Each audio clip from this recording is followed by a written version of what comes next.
என்னுடைய நீண்ட பணிக்காலத்தில் 25 முறைக்கு மேலாக நான் பணியிட மாறுதல் செய்யப்பட்டிருக்கிறேன். அவை ஒவ்வொன்றையும் நான் விருதாகத்தான் கருதுகிறேன். அடிப்படையில் எல்லோரும் நினைக்கலாம், இவர்களுக்கு ஊழலுக்கு எதிரான இந்த நேர்மையை தவிர வேறு எதுவுமே தெரியாது என்கின்ற தொனியிலே அவர்கள் சொல்லலாம். நான் எண்ணுவதெல்லாம் நம்முடைய சமூகத்தில் நாட்டில் நடக்கக்கூடிய எல்லா பிரச்சனைகளுக்கும் ஊற்றுக்கண்ணாக இந்த ஊழல் தான் இருக்கிறது என்று நான் கருதுகிறேன். நீங்கள் ஆழமாக யோசித்து பார்த்தால் பண நலனை நாடுபவன் இன நலனை தூக்கி எறிவான் என்று நான் நம்புகிறேன். நிதியில் குறியாக இருப்பவன் நீதியை நிச்சயமாக அளிக்க மாட்டான் என்று உறுதியாக நாம் நம்புகிறோம்.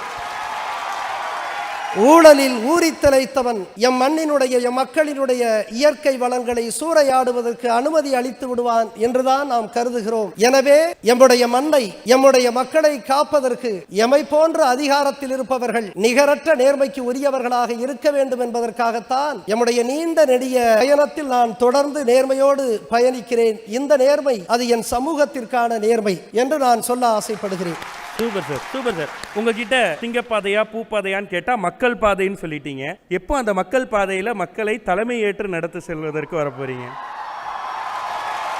அது மக்கள் பாதை என்றால் மக்களே தலைமையேற்று நடத்தக்கூடிய ஒரு சூழல் தான் ஏற்படும். நிச்சயமாக நாம் சொல்லுவதெல்லாம் அரசியலுக்கு அப்பாற்பட்டு எம்முடைய சமூகத்தில் தமிழ் சமூகத்தில் மாற்றத்தை விளைவிப்பதற்காக நாம் பாடுபட்டு வருகிறோம். நிச்சயமாக ஒன்றை சொல்லிக் கொள்ள விரும்புகிறேன், அது அரசியலில் யார் வந்தாலும் சரி, இனி தமிழ்நாட்டில் எவரும் ஊழல் செய்ய முடியாத சூழலை எம்முடைய ஆயிரக்கணக்கான லட்சக்கணக்கான இளைஞர்கள் ஏற்படுத்துவார்கள்.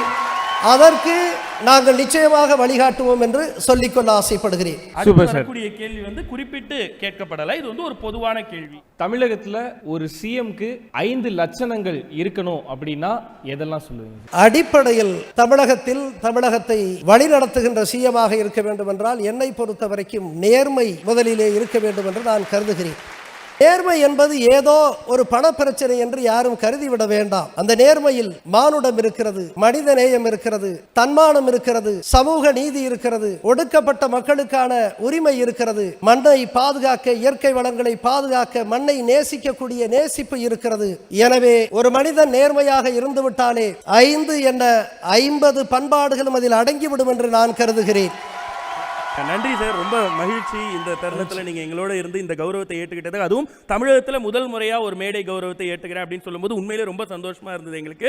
அண்ட் இந்த கௌரவத்தை உங்களுடைய ரசிகர்களுடைய அங்கே போய் நீங்கள் பகிர்ந்துட்டு வரலாம். அந்த ஃபேன்ஸ் பாயிண்ட் வரலையும் ஒரு சின்ன ஹானர் வாக் நடந்தீங்கன்னா சந்தோஷப்படுவேன்.